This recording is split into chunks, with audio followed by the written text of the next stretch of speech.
So as you can see, I am back. One of the things that you guys really, really liked or responded to well was the first episode from last season. That was the Get to Know Me season where I answered, I think, probably like 10 or 8 questions. And so my team said that we should do that again, but really and truly, some of the answers have not changed. And so they decided to curate 6 questions. I have not seen them. I'm literally opening it up right now. Hopefully these things make sense and they ain't too personal because they all love up a tea. But we're just gonna answer them because, yeah, I owe you guys as much episodes as I could give y'all in this season anyhow. And so yeah, let's dive into it. The first question, this is from last time. If my life right now were a TV show, what would it be and why? So last time it was living single. Probably still laugh for true. Um, but I don't know. We don't have any faith-based coming of age type TV shows. So yeah, I don't know. Some corporate TV show. I don't know. I don't have nothing. Nothing comes to mind. Sorry. The second one is, what are 3 words that describe the season of life that I'm currently in? What are 3 words that describe the season of life that I'm currently in? Surrendered, very, very much surrendered. My posture is definitely that of being surrendered to whatever God would have to do in and through me in the season of my life. Hopeful, very, very hopeful for the things that I'm praying for, the things that I'm working towards, to see them come into fruition. I'm very, very hopeful in this season. And what is it? 3 words that describe the season. I don't know if this is a descriptive word, but I would say becoming. I'm becoming everything in the season, becoming a better person, a better employee, a better friend, a better woman, all the things. So I would say I would define or describe it as, or use the word becoming. Third question, what am I currently unlearning in the season of my life? Unlearning.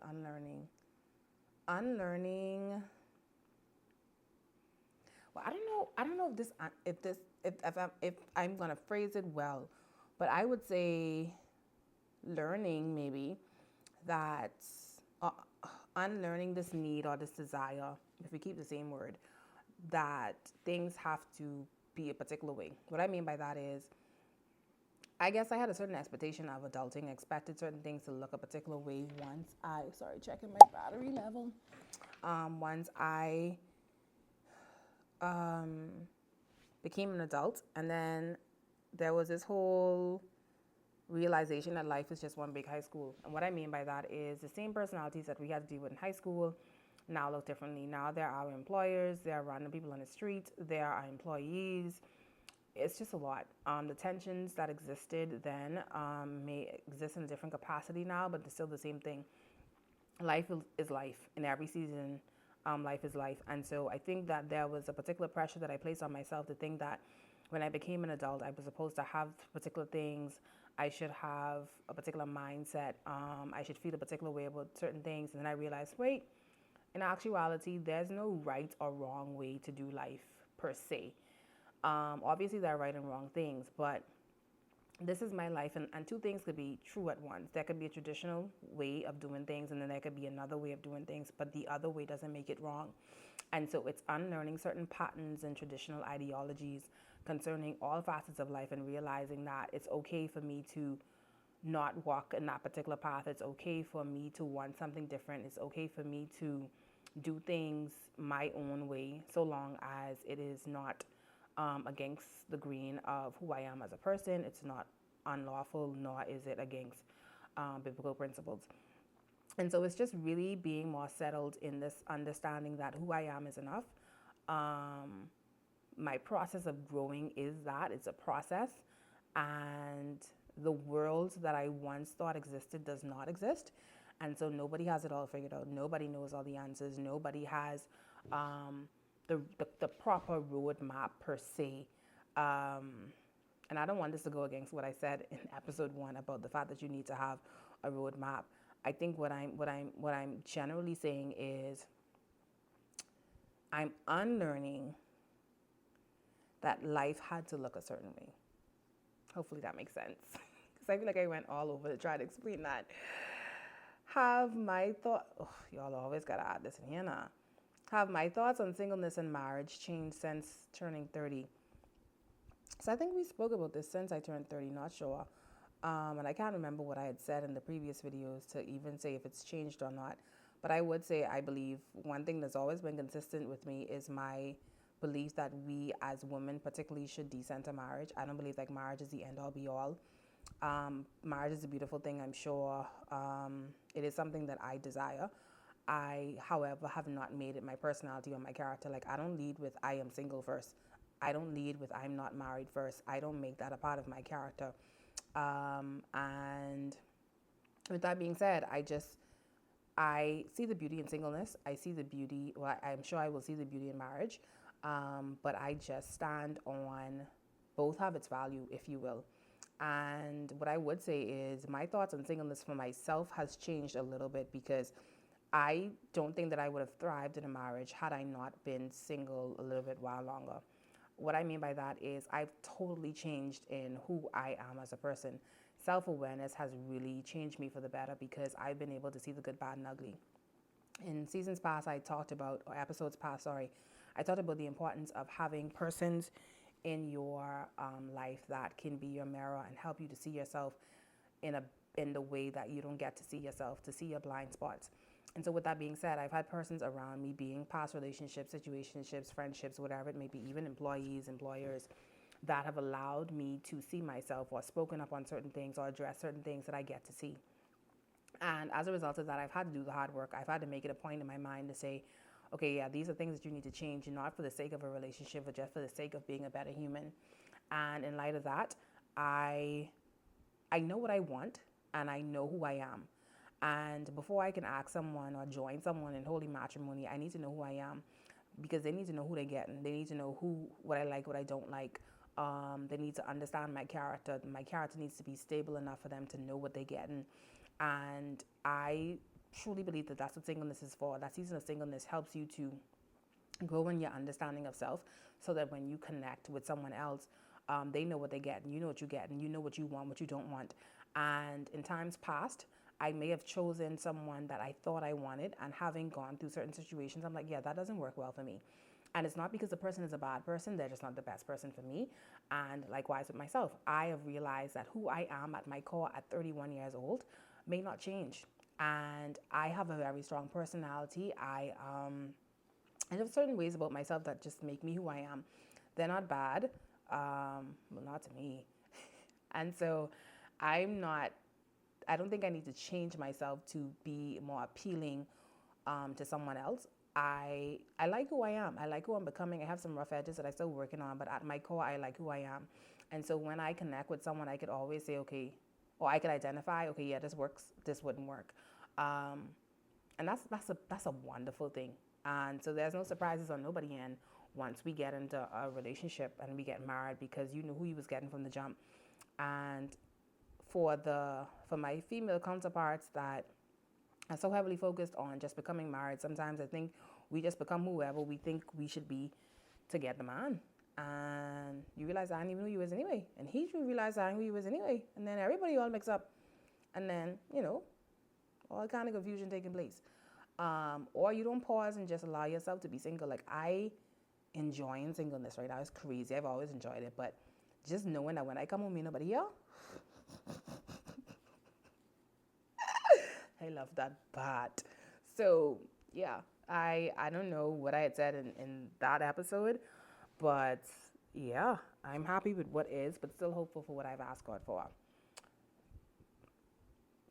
When we look at the conflicts and tensions happening around the world right now, how should ordinary people think about war, politics, and humanity? So what I would say about that is that wars has always been a thing. Even in Bible time, we've seen nation go against nation, and so it's not something that's new. It is prophecy being fulfilled, and I would say it causes me to be more sensitive of the times, to be reminded of the times that we're in. Again, like I said, we're created for such a time as this, and so it requires me to show up differently.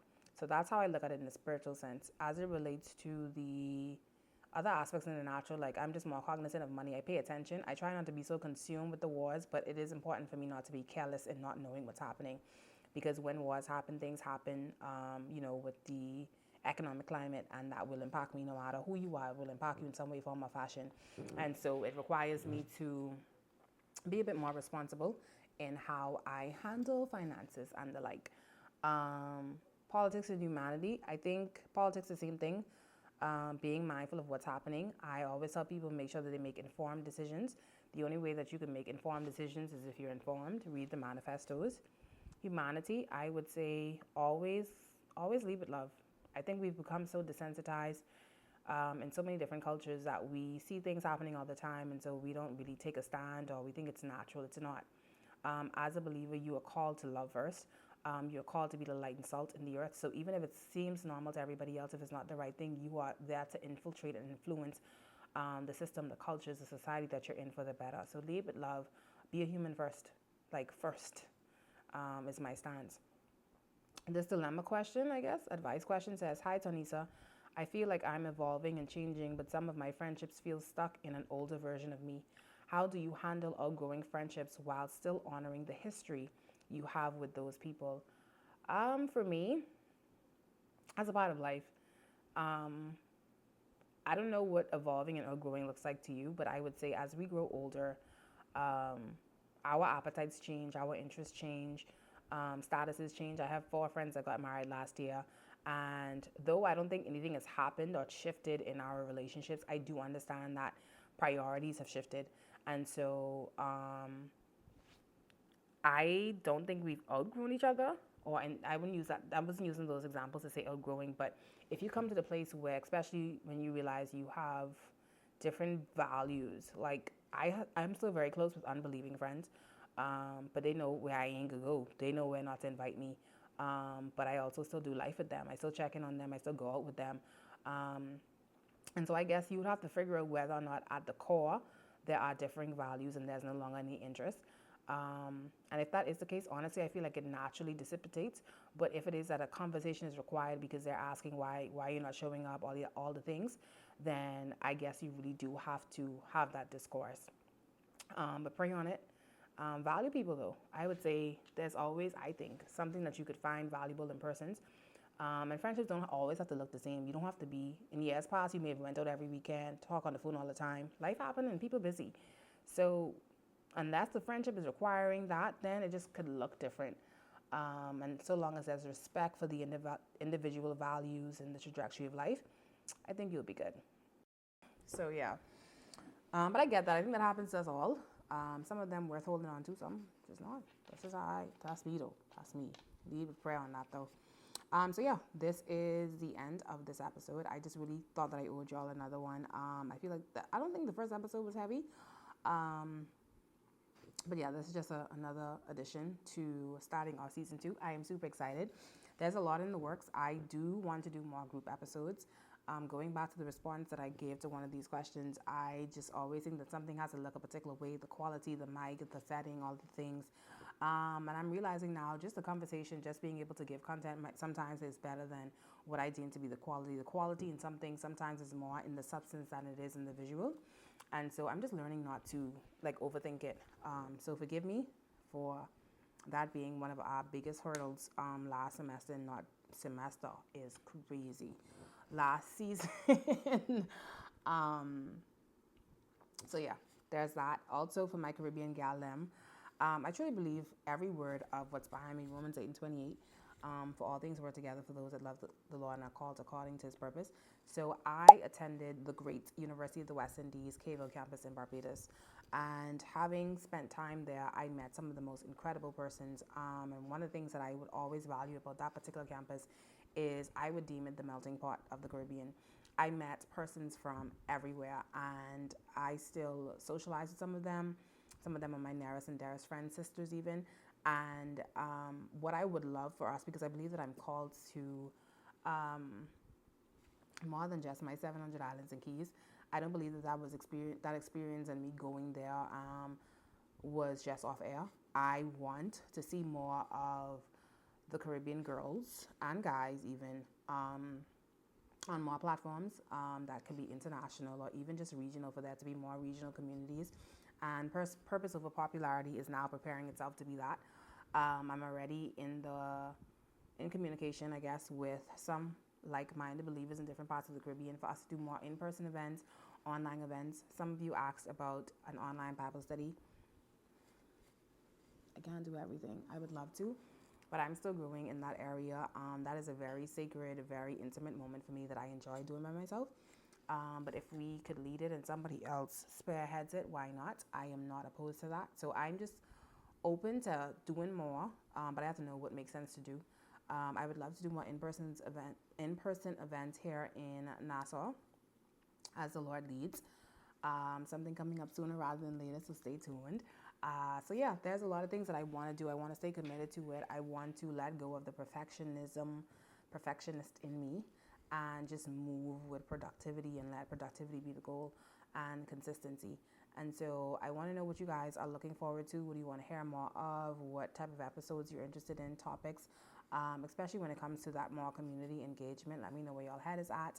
And yeah, all the things. So once again, it's so good to be back. My energy may seem a little bit low. That's because I eat all day. Right now, like I'm starting to feel it, but I am super excited. I'm happy to be back.